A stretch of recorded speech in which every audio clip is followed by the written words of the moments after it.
এবারে বিশ্বকাপ যেন আমাদের মনে করিয়ে দিচ্ছে ক্লাব ফুটবলের সেই সময়টা যখন স্প্যানিশ লা লিগায় রিয়াল মাদ্রিদ এবং বার্সেলোনার হয়ে এক রাতে লিওনেল মেসি মাঠে নামছেন, গোল করছেন, তো আরেক রাতে ক্রিস্টিয়ানো রোনালদো মাঠে নামছেন এবং পারফর্ম করছেন। আমরা লিওনেল মেসি, এমবাপ্পে, হালান্ডের রাত দেখে ফেলেছি।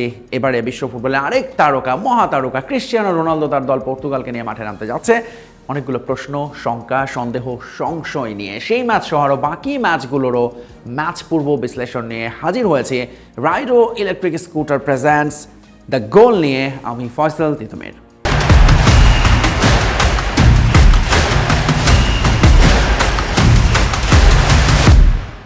পর্তুগাল মাঠে নামছে এই বিশ্বকাপে প্রথমবারের মতো খেলতে আসা উজবেকিস্তানের সঙ্গে। পরিষ্কার ফেভারিট পর্তুগাল, কিন্তু গত ম্যাচের পারফরমেন্স যাদের মনে আছে ডিআর কঙ্গোর সঙ্গে, তারা এই ম্যাচে আসলে আর পর্তুগালকে নিয়ে কোনো কিছুই পূর্বাভাস বা প্রেডিকশনে যেতে পারছেন না।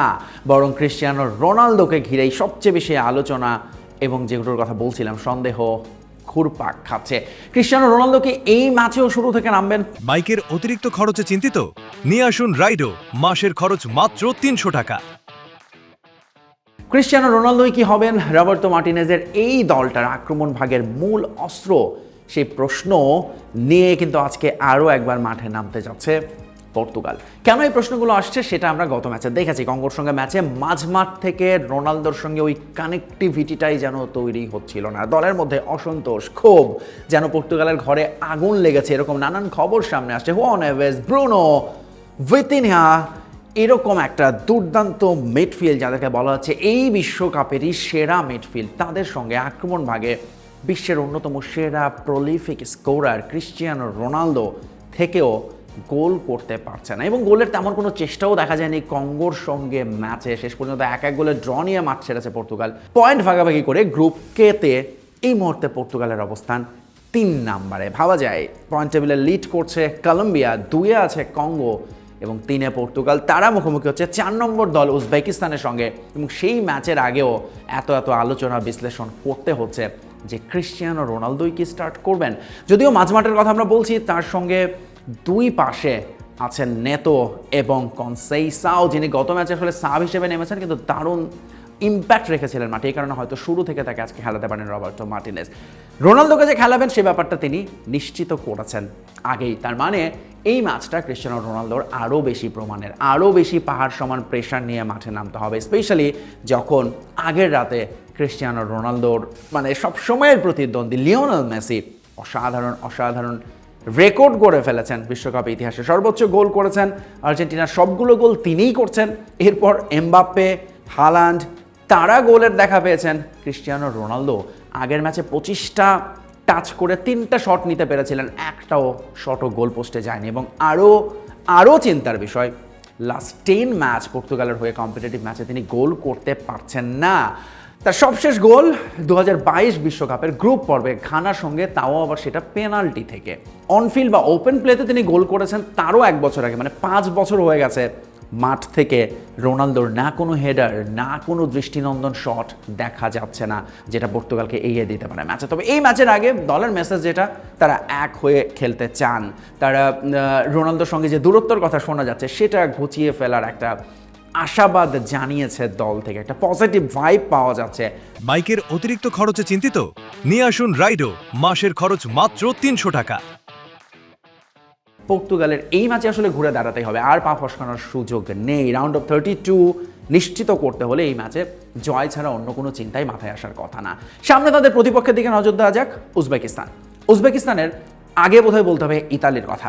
ইতালি বিশ্বকাপে নেই, টানা 3 বার হয়ে গেল, কিন্তু তারপরেও ইতালি আছে। ইতালির বিশ্বকাপ জয়ী অধিনায়ক ফাবিও ক্যানাভারো হচ্ছে উজবেকিস্তানের কোচ, যিনি উজবেকদের বাছাই পর্ব পার করে প্রথমবারের মতো বিশ্বকাপে নিয়ে এসেছেন। তাদের প্রথম ম্যাচটা কলম্বিয়ার সঙ্গে অসহায় আত্মসমর্পণই বলতে হবে, কিন্তু একটা সময় সুযোগ পেলে যে দলটা গোল করতে জানে, এবং ইতালিয়ান একটা টাচ তো আছে এই দলে।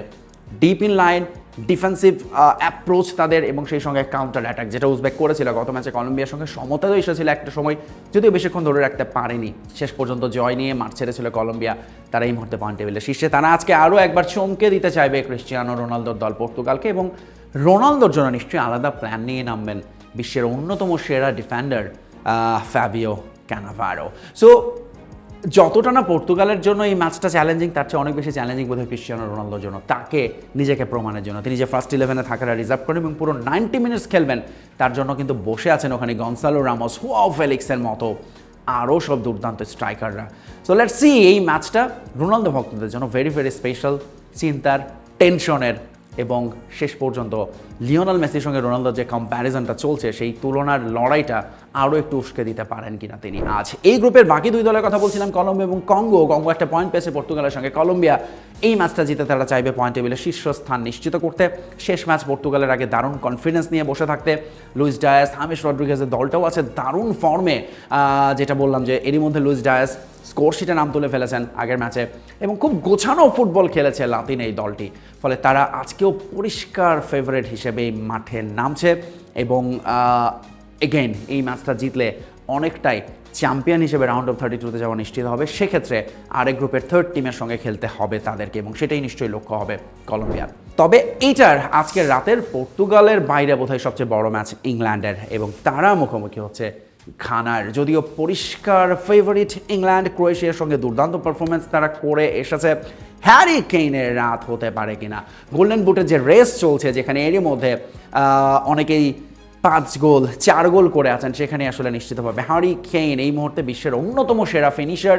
তিনি চাইবেন ইংল্যান্ডকে আরও একটা দুর্দান্ত রাত উপহার দিতে। মাত্র দ্বিতীয়বারের মতো দেখা হচ্ছে এই দুই দলের। 2011 সালে একবারই মুখোমুখি হয়েছিল তারা, এবং সেই ম্যাচটা ড্র হয়েছিল।